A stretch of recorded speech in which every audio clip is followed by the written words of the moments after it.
বাঁধাকপি ঘন্ট পিটুলি দিয়ে কখনো খেয়েছেন কিনা জানাবেন।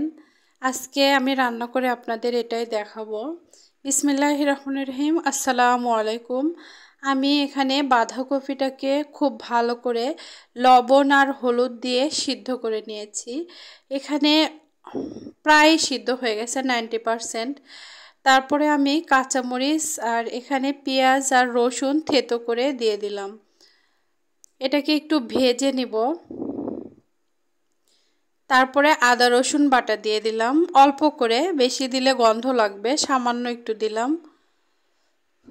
তারপরে একটু পানি দিয়ে আমি ভালো করে মশলাগুলো কষিয়ে নিব। শুকনো মশলা দিলাম, একটু মরিচের গুঁড়া দিলাম সুন্দর একটা রং আসার জন্য, একটু হলুদের গুঁড়া দিলাম, ধনিয়া গুঁড়া, জিরা গুঁড়া দিয়ে আমি মশলাটাকে খুব ভালো করে কষিয়ে নিয়েছি।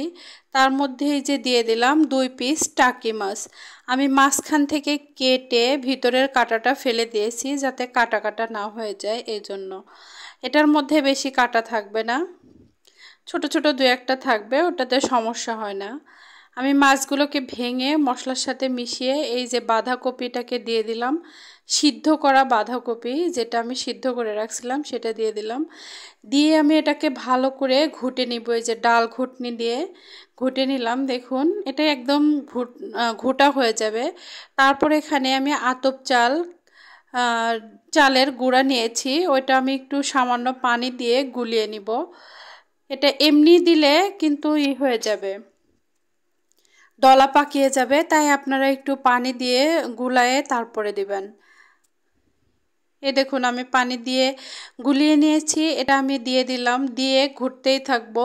এটা রেখে দিলেও দলা পেকে যাবে, এটা নাড়তেই হবে, তখন অনবরত নাড়তে হবে। নাড়তে নাড়তে যখন পানিটা শুকিয়ে যাবে তখন আমার রান্নাটা কমপ্লিট হয়ে যাবে। আপনারা কি কখনো খেয়েছেন এভাবে? এটা আমার মায়ের হাতের রান্না ছিল, আমার মা করতো এভাবে। আমার মায়ের হাতের রান্না আমার কখনো শেখা হয়নি, কিন্তু আমি খেয়েছি শুধু। এই যে এভাবে রান্না করতো, আমি দেখেছি, খেয়েছি, এজন্য আজকে আপনাদের সঙ্গে শেয়ার করলাম।